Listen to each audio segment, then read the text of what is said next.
欧盟官员们4日表示，欧盟和中国之间的外交争执已经危及一项重要的投资协议。欧盟委员会副主席东布罗夫斯基斯告诉法新社，该协议被搁置，尚未批准。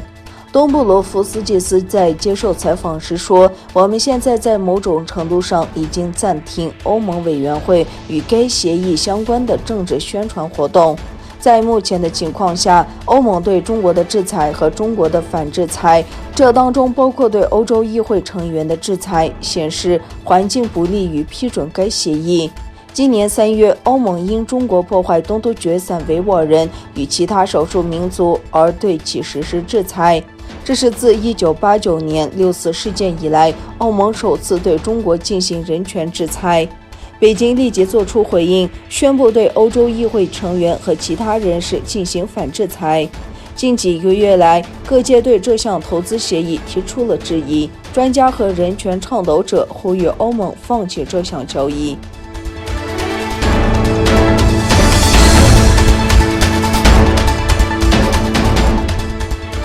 星期三，七国集团外长在举行了2年来的首次面对面会议后，呼吁中国尊重人权和基本自由。七国集团在举行了2天的外长会议后，发表长篇公报，谴责发生在东突厥散和西藏的侵犯和践踏人权，以及中国任意胁迫性的经济政策。联合声明说：“我们呼吁中国依据其国际和国内法所规定的义务，尊重人权和基本自由。”联合声明说：“我们继续对在东突厥散和西藏的侵犯和践踏人权深感关切，特别是对维吾尔人、其他少数民族和宗教少数群体成员的打击、大规模政治再教育营网络的存在和有关强迫劳动与强迫绝育制度的报告。”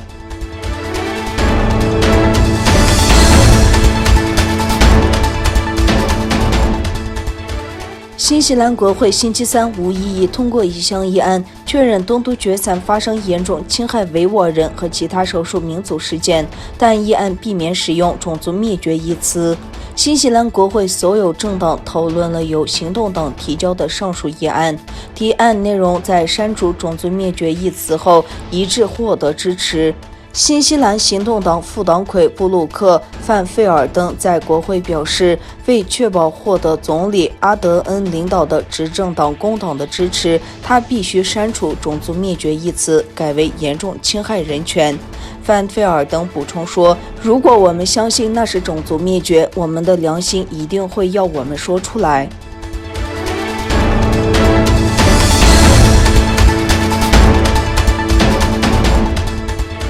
日本外务大臣茂木敏充对中国为改变南海和东海现状而采取的单方面行动深表关切。日本外务大臣茂木敏充是在英国伦敦举行的七国集团外长会议上作出上述表述。七国集团外长会议4日进入第2天议程，探讨了中国新局势。日本外相茂木敏充对于中国在丹海和南海单方面改变现状的尝试，以及香港和东突厥散的人权状况表示了严重关切。他对于今年2月开始生效的对于中国的新海警法表示担忧，认为该法可能对该区域各海域的安全造成威胁。此外，他也对受到中共侵犯的东突厥散穆斯林人权以及香港局势表达严重关切。